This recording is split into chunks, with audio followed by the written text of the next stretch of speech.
Quantum physics हमारी कई सालों की मेहनत के बाद हम यूनिवर्स यानी ब्रह्मांड की कुछ बातें समझने के काबिल हो चुके हैं, जैसे नए नए ग्रहों की खोज, सूरज का निकलना, डूबना आदि। लेकिन फिर भी कुछ ऐसी खोजें हैं जिनका इस्तेमाल ब्रह्मांड में भी होता है और हमारे लाइफ में भी। लेकिन ये खोजें केवल उलझनों से भरा हुआ है, जिसको समझना आज के समय में इतना आसान नहीं। दोस्त, अगर आप फिजिक्स में रुचि रखते हैं तो आज इस वीडियो में इसे ही समझने की कोशिश करते हैं। So let's start. Quantum physics क्या है? क्वांटम फिजिक्स का वह हिस्सा है जिसमें बहुत छोटे कणों जैसे मॉलिक्यूल, एटम, इलेक्ट्रॉन, प्रोटॉन और न्यूट्रॉन जैसे सब एटॉमिक कणों को समझा जा सकता है। क्वांटम फिजिक्स की खोज 14 सितंबर 1900 को मैक्स प्लांक ने क्वांटम फिजिक्स की नींव डाली थी। उन्होंने ब्लैक बॉडी रेडिएशन पर सर्च करके यह परिकल्पना दी कि प्रकाश और अन्य विद्युतीय चुंबकीय विकिरण ऊर्जा का प्रवाह न होकर ऊर्जा छोटे छोटे हिस्से में चलती है।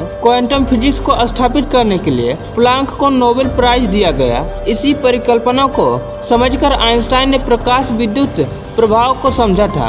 हमारी जिंदगी में जो कुछ भी होता है उसमें क्वांटम फिजिक्स का कहीं न कहीं बहुत बड़ा महत्व होता है, जैसे मोबाइल फोन, डिजिटल कैमरा और LED क्वांटम फिजिक्स की ही देन है। टेलीकम्युनिकेशन को आसान बनाने में और आज की जरूरत बन चुके GPS यानी ग्लोबल पोजिशनिंग सिस्टम को भी क्वांटम फिजिक्स द्वारा बनाया गया। अब जानने की कोशिश करते हैं कि क्वांटम फिजिक्स से जुड़ी धाराएं कौन कौन सी है। पहला, ड्यूअल नेचर थ्योरी का मानना है कि ब्रह्मांड की हर चीज एक ही समय पर कण भी होता है और तरंगों के रूप में भी। क्वांटम फिजिक्स के अनुसार यूनिवर्स की हर वस्तु कण पार्टिकल के होते हैं और कुछ कण तरंगे भी होती हैं, यानी इलेक्ट्रॉन एक ही समय पर कण भी होता है और तरंग भी। दूसरा, uncertainty and probability. Quantum physics के अनुसार दुनिया में बहुत छोटे छोटे कण पाए जाते हैं, यानी इलेक्ट्रॉन और फोटोन,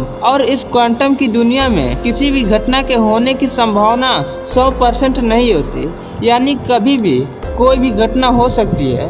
इसके अलावा क्वांटम पार्टिकल भी एक ही समय पर जगह और ऊर्जा जानना भी असंभव है। कब कौन सा पार्टिकल किस जगह पर होगा, किस स्थिति में होगा, यह नहीं कहा जा सकता। पार्टिकल की स्थिति परिवर्तनशील बनी रहती है।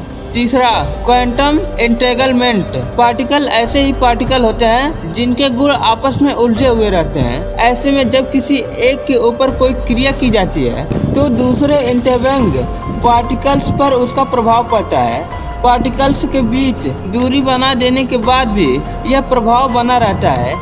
इसका प्रभाव इतना ज्यादा होता है कि इंटरवेंग पार्टिकल अगर दूसरे ग्रह पर भी हो तो भी एक पार्टिकल की प्रक्रिया करने पर दूसरा प्रभावित जरूर होगा। आइंस्टाइन के लिए भी यह मानना आसान नहीं था और इससे जुड़े शोध जितने भी किए जाते हैं उनका जवाब सटीक मिलता है। आशा करता हूँ दोस्त वीडियो आपको अच्छा लगा होगा। फिर मिलूंगा एक नए वीडियो में, तब तक के लिए बने रहिए हमारे साथ।